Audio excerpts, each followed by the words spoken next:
ये इनके साथ ही यहाँ जो आज महाधरने में 17 जून को यहाँ पर सारे लोग आए हुए हैं, पूछते हैं इनसे क्या शुभ नाम हुआ आपका?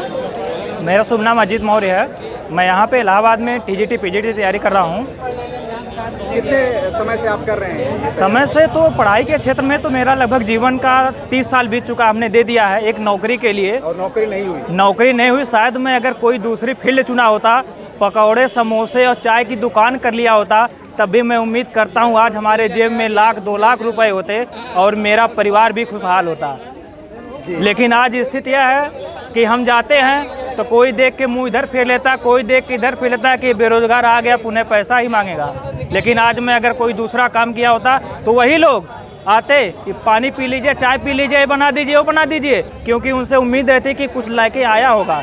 लेकिन उनको पता है कि लेके आएगा कहाँ से, ये खुद ही बेरोजगार है, ये देने नहीं बल्कि लेने आया है। तो इतना लंबा समय, कितना शिक्षा में आप कितना समय बताया आपने? शिक्षा में यहाँ पर इलाहाबाद हमारा 4 साल बीत गया है। बताइए, इतने लंबे समय से आप सारा खर्च जो है या तो अपने पेरेंट्स पहले बहन करते होंगे या फिर आप कुछ ट्यूशन वगैरह करके या पढ़ा करके कहीं कर रहे हैं? जी, इसका माध्यम सोर्स ही है। जनरली जो है हम लोग ट्यूशन करते हैं। यहाँ तक मैंने देखा है बच्चे जो बच्चियाँ आती हैं पाम्पलेट देते हैं, पाम्पलेट कोचिंग वाले देते हैं, वो भी पैम्पलेट देती है। कोचिंग वाले पैसे देते पाम्पलेट बांटने के लिए, वो भी कोई बहुत पैसा नहीं मिलता है। 1000 पाम्पलेट लोग बांटते हैं, तब जा करके उनको 100 रुपये, 200 रुपये, 50 रुपये, शोषण भी होता है बच्चों का।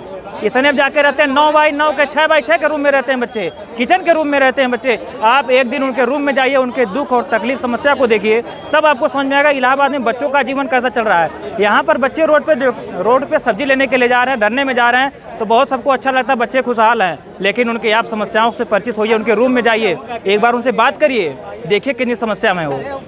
काफ़ी मतलब अभाव में वो यहाँ पर तैयारियाँ और जो भी करते हैं, बहुत सारे बच्चे भी बता रहे थे कई बार भंडारे वगैरह लगते हैं तो पूरे जा करके स्टूडेंट ही खड़े हो जाते हैं। अरे भंडारे की आप बात कर रहे हैं, अगर भंडारा 1 किलोमीटर के अंदर में कोई एक बच्चा जान जाता है तो उसके मोबाइल में जितने ग्रुप होते हैं सबके यहाँ पड़ जाता है, भैया आज फला जगह भंडारा है, आज खाना नहीं बनाना है। और एक बच्चों के चेहरों पे अलग रौनक होती है। वह रौनक ये बताती है कि उनके जेब में पैसे नहीं हैं, उनको सिर्फ यहाँ जो है बिताना है।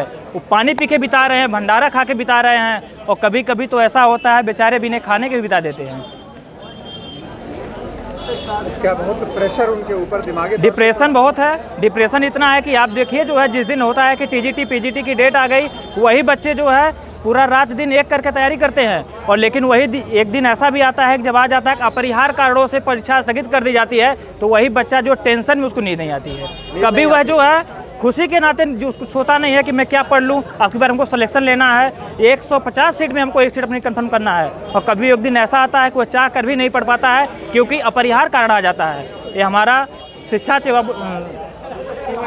चयन आयोग जब लिखता है अपरिहार्य कारणों से, तो हम छात्रों की सिर्फ एक ही समस्या रहती है, वह कौन से कारण ऐसे आ जा रहे हैं जो 3 साल बाद डेट जब आती है कि परीक्षा होगी, उसके बाद कारण आता अपरिहार्य कारण। तो हम लोग आज जानने आए हैं कि ये अपरिहार्य कारण है कौन से। इधर हाल के दिनों में मतलब सालों में यहाँ पर ग्रामीण क्षेत्रों से आने वाली जो महिला लड़कियों की संख्या, स्टूडेंट्स हैं, उनकी संख्या भी काफ़ी बढ़ी, तो ये सारी समस्याएं उनको भी झेलनी पड़ती होंगी। ये देखिए जो है समस्या लड़कियों की बड़ी है, लोगों की जागरूकता बड़ी है। परिवार चाहता है कि हमारी जो बालिकाएं हैं, जो महिला हैं, वो जागरूक हो, पढ़ें लिखें, आगे बढ़ें। लेकिन सरकार ही नहीं चाहती है।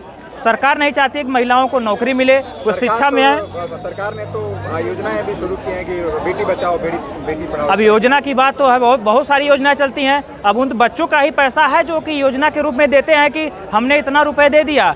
मैं पूछना चाहता हूं कि 13 लाख लोगों ने फॉर्म डाला है, 700 रुपये डाला है, 700 रुपये लगता है इन लोगों का। 13 लाख बच्चों का 700 रुपये जोड़िए, कितना पैसा हो जाता है। हमसे सरकार जो है, हम लोग ब्याज लेते हैं, हम लोग किसान क्रेडिट कार्ड भी ब्याज मिलता है, पैसा मिलता है, उस पर 10.5% लगता है, 6 महीने बाद चक्रवृद्धि ब्याज लगता है। तो क्यों ना हम लोगों का जो पैसा 700 रुपये लगा है, सरकार अगर 6 महीने परीक्षा नहीं कराती है तो हम लोगों का पैसा ब्याज दिन मिलना चाहिए, हर बच्चे को मिलना चाहिए कि नहीं मिलना चाहिए। तो आपकी अपनी कुछ स्थिति बताइए, अपनी तकलीफ बताइए। हमारी तकलीफ यही है कि परीक्षा हो जाए, हो सकता है हम भी कहीं सेलेक्ट हो जाए, हम भी अपने जीवन की शुरुआत करें, कुछ इस तरह से हटे कि जो 6x6 के रूम में ये जो जीवन बीत रहा है, या कहीं इससे हम लोग मुक्त का हम लोग किसी को मौका दे पाएँ। एक आरोप लगता है कि जो अभ्यर्थी हैं इनमें योग्यता के अभाव का भी एक आरोप लगता है, जो ये इसका इस पर क्या? अरे भाई, अगर योग्यता का अभाव लगता है कि बच्चों के अंदर योग्यता नहीं, आपको जो भी कैटेगरी रखना हो, जो भी उसके लिए निर्धारण करना हो, हमको ये चीज़ चाहिए, सर्टिफिकेट चाहिए, जो भी पैटर्न हो, आप उस पैटर्न को अपनाइए। हम लोग लड़ने के लिए तैयार हैं, विद्यार्थी कब पीछे हटे हैं? आप जो चाहते हैं, जिस पैटर्न पे चाहते हैं विद्यार्थी, उसके लिए तैयार है। लेकिन सिर्फ एक चीज़ विद्यार्थी नहीं चाहता है कि परीक्षा हो जाए, पुनः उसके बाद कैंसिल हो जाए, लीक हो जाए पेपर। विद्यार्थी यह नहीं चाहता। आप लेवल, आपने नीट का देखा, आपका लेवल कहाँ से कहाँ चला गया, लेकिन उसके बाद ही विद्यार्थी देखिए खुशहाल है, क्योंकि जो है उसका रिजल्ट आ गया। उसी प्रकार से टीजीटी, पीजीटी और जो शिक्षक भर्तियाँ हैं उसी तरह से हों, और इसमें इस तरह की कोई शिकायत ना आए, और जो भी इसका दोषी हो उसको कड़ी से कड़ी सजा मिलनी चाहिए। क्या शुभ नाम एक बार और बता दीजिए? हमारा शुभ नाम अजीत मौर्य, तो आजमगढ़ से। अभी आप कहीं पढ़ा भी रहे हैं, कोचिंग वगैरह, कुछ ट्यूशन वगैरह कर रहे हैं? टीचिंग वगैरह तो नहीं कर रहा हूँ, मैं अभी नॉर्मल स्टूडेंट हूँ। ओके।